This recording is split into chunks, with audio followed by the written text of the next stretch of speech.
All right, in this section, we're going to start covering mortars.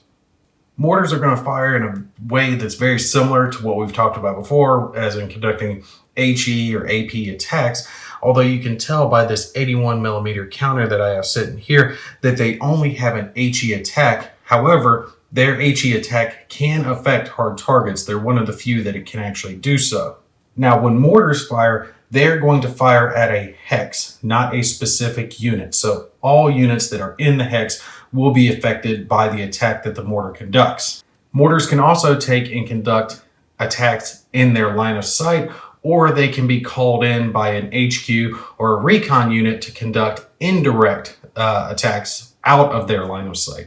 Let's talk about within their line of sight first.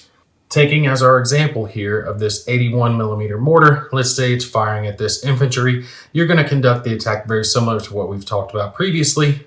Do keep in mind though that mortars have their range underlined, so this means that they do not benefit from extended or reduced range. None of those apply to them. So even if they're firing at what would be considered reduced range, they would not affect their to hit number when conducting their attacks.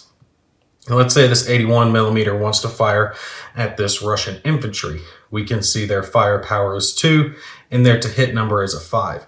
So they would simply roll 2 dice and compare it to their to hit number. Let's say they rolled a 5 and a 6, so they get 2 hits. Now, the units being attacked are going to determine their defensive roll just like a soft target would that's suffering an attack. In this case, we do have a soft target in the hex. There are no bonuses to be provided to it, so they would get no defensive roll. However, if there's a hard target in the hex, so let's say this SU-152 is also in the hex, a hex that has a hard target being attacked by a mortar gets a bonus of 1d6 on top of its defensive roll. So in this situation, they would have 1d6 to roll. So let's say they roll their 1d6 and get a 4. Well, just like a soft target conducting their defensive rolls, you need a 5 or a 6 to take and get a success. So this would not be a success. And in our situation, this hex would suffer 2 hits that will be distributed as evenly as possible between the units that are in the hex. So in this case, both units would take and suffer a disruption. Something to keep in mind though, so let's say our hex that's being attacked does not have infantry in it, it just has a hard target. Let's say we have the same situation, 2 hits, the defensive roll doesn't succeed, the hard target, in this case the SU-152, would suffer 2 hits, but since they can't suffer more than a disruption from a mortar, they would only be affected once. They would just take the disruption, they would not be reduced. Also, you will not be looking at their defensive number, their armor value, when taking an attack by a mortar. You would just determine the amount of dice they would roll as if they were infantry in the hex.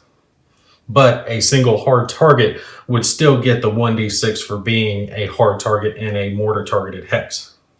Okay, so let's take and change things up a little bit and bring our mortar back here behind the city and say it's conducting its attack. In this case, it could, because the HQ located here could give line of sight and call it in. This would be during the HQ's formation's activation and would count as one of its fire missions for that activation. You would conduct the attack the same way that I just described in an indirect attack mode. You would still have to be within range. You can't take and use the mortar outside of its effective range.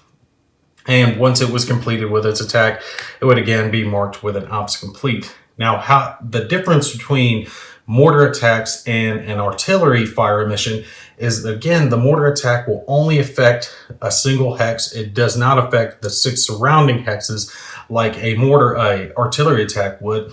And you don't have to range the attack like you would a artillery attack. One last thing to note when it comes to conducting attacks with mortars is that mortars do have the ability to call in smoke missions, generally level 1 smoke, sometimes level 2. Your scenario booklet will tell you, and they can be called in the same way as conducting an actual attack, except you're not going to have a defensive roll. You're just rolling to see if they hit.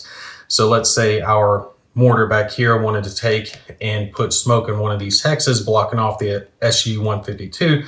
It could do so with the HQ calling it in like a fire mission, counting against its fire missions, just like conducting a normal attack with the mortar. If it rolled, since it has a firepower 2, it again would roll 2 dice. If it rolled its to hit number on either one of the dice, it would be a hit, and you would place the smoke. You can do the same thing if the mortar is in line of sight. It conducts a line of sight smoke laying, and it can also lay smoke in its own hex if it wishes to do so.